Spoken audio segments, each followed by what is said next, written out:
Hey, it's Mario here, and in this video I wanted to address the issue of getting rid of loose skin after losing weight. I've been getting a lot of questions on this, especially from guys who've been successfully dieting for months and months. They've lost a bunch of weight, but they're not happy with the way they look because of that excess skin effect. I mean, they just feel like they have a lot of loose skin and now they're not really happy with their progress, although they've been quite good with their diet. I mean, they lost 50-60 pounds in 6 months. Some of my clients as well, they lose a bunch of weight, but in the end they don't get that desired physique that they're looking for, that lean, strong, ripped physique, right? So what can we do about the loose skin effect? So I wanted to dive into a little bit of the research and see what is actually happening here. What can we do? What is in our control? Because a lot of this obviously is outside of our control, but there are certain things we can do. So the first thing I want to address here is really that most people will confuse excess skin and loose skin when in reality that is a situation where you still have a lot of subcutaneous fat remaining, right? So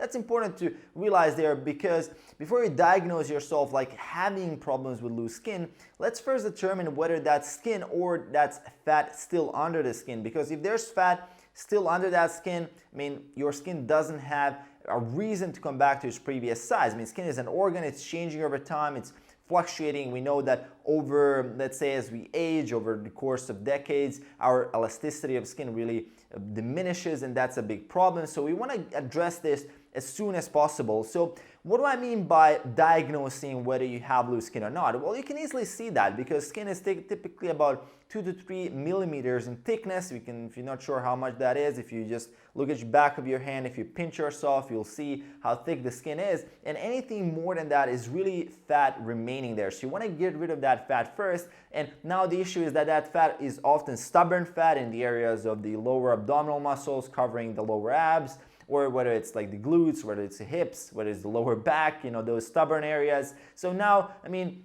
there's a variety of methods and solutions for that as well, which basically require a lot of patience and a lot of dedication, because this is not that easy mode fat loss, which is like where fat really easily comes from, is like the upper back, the arms, the shoulders, the chest, and your face. Typically, these areas, they lose fat quite fast. So when it comes to the stubborn fat, you can definitely check out one piece of material that I would highly recommend is the Stubborn Fat Solution by Lyle McDonald. It's a great book. You will learn a lot about the stubborn fat and really how it operates, and he's going to give you a couple of solutions in the book as well. I mean, it does require a lot of patience. You don't have to use any special methods. There's really none of that special effect where you can like target the body fat with some magical diet or some exercise plan. It really requires more patience, caloric deficit, and reducing weight further. So now that we covered that, I mean, what if you are a guy who is 8 to 10% body fat, you're really ripped, but you have that excess skin, now you diagnose yourself, what are some of the things you can do? So I'm going to give you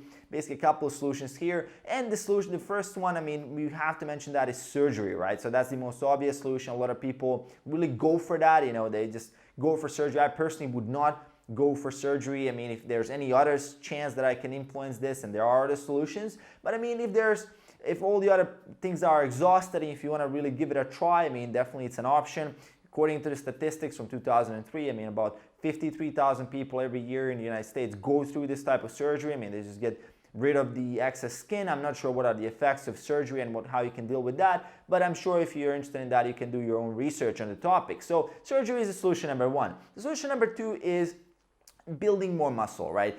What does building more muscle do? Well, if you have more size, your skin has to basically become tighter because you're filling up, right? And the same effect happens if you're putting on body fat, and especially excess body fat. I mean, your skin has to get bigger, right? It has to expand. And same thing, if you build muscle, it has to expand. Now, the issue is that it's a lot easier to lose fat and gain fat than it is to gain and build muscle, right? So, I mean, it's a lot easier, as they say, it's easier to burn the house down than to build this house from scratch. So you want to make sure to really put in work in a good training plan that allows you for progressive overload, building strength over time, also getting a higher protein diet and really fueling yourself with enough calories to build muscle, and that will allow you to get a great looking physique and also solve most of the loose skin issues. For, I would say, for majority of guys, for like 80-90% of guys, this will solve the problem, because once you put on more muscle, once you put on more size, I mean, this is definitely something that will kind of resolve itself. And putting on more size, I mean, takes a while. I mean, it can take 5-10 years or something like that, but it's still, I mean, eventually you will get rid of the problem and you will look better and better as you more progress, as you build more muscle. So that's definitely one of the best solutions I'd recommend. And building muscle in general is something that you have to do if you're a guy who's interested in looking great. I mean, you can go into an aggressive diet and really cut the calories a lot and then add a ton of cardio without doing proper resistance training. You will lose a lot of fat, but in the end, you will basically turn from fat to like skinny fat, and then you will have that loose type of fat and really that look that nobody wants, right? So that's often a case with guys who don't have a lot of muscle mass, is they end up being skinny fat rather than really looking great and having that Hollywood actor physique or whatever type of physique you're looking for. So the building muscle is the obvious solution. The solution further, as we dive into, I mean, there's obviously dietary choices that we can make to improve our diet that will allow us to improve our skin elasticity. One thing is eating enough protein, right? So a high protein diet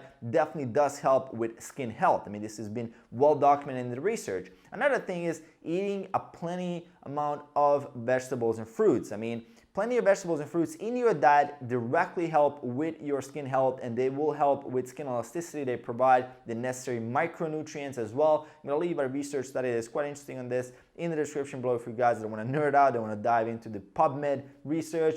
Definitely helpful.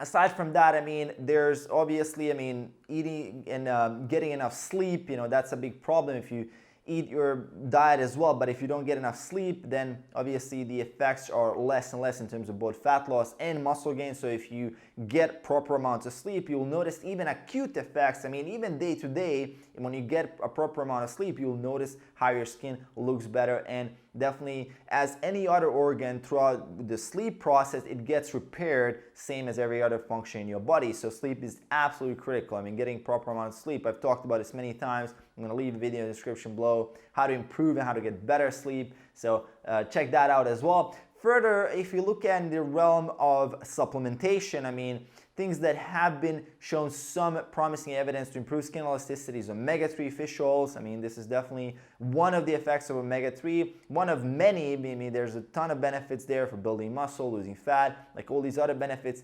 Definitely get your omega-3s for the proper dosage. I'm going to leave a link in the description below as well if you're curious about the proper dosage. Aside from that, interestingly, creatine has shown to be having some good effects in terms of synthesizing collagen. So that's a pretty interesting supplement there. I mean, creatine has a variety of different applications. I mean, it can be found in certain creams and all these other things that you can use. And this is definitely a piece of a thing that you need to research for yourself and really see if that will help you. I mean, you want to try it out and see if it does help. Creatine in general is a supplement that doesn't have any side effects. I mean, it has been well tested and well documented for the last couple of decades. We know that it's good. We know it's good for building muscle, having more energy, for brain function, for immune system. I mean, for all these other things. So I'm pretty sure it's involved as well in positive effects when it comes to skin elasticity, just by looking at the research. So, I mean, those would be some of the things that you can do. Essentially, I mean, as I said, build more muscle, live a healthier lifestyle, adopt these healthy habits in your life. And at the end of the day, if none of this works, if you're really impatient, you can go for surgery, which I don't recommend. Personally, I mean, I would not do it myself, but I mean, again, it's your own choice how you want to approach this. And that is pretty much the summary of how to get rid of the loose skin and excess skin after losing a bunch of weight. Aside from that, I mean, let me know in the comments below, have you ever had a chance to deal with this, or do you know someone like your colleague or a friend who had to deal with this a lot? So what did they do? What are some of the things that they've done as well? And make sure to hit that subscribe button below to support the channel, and I'll see you guys in the next one. Peace.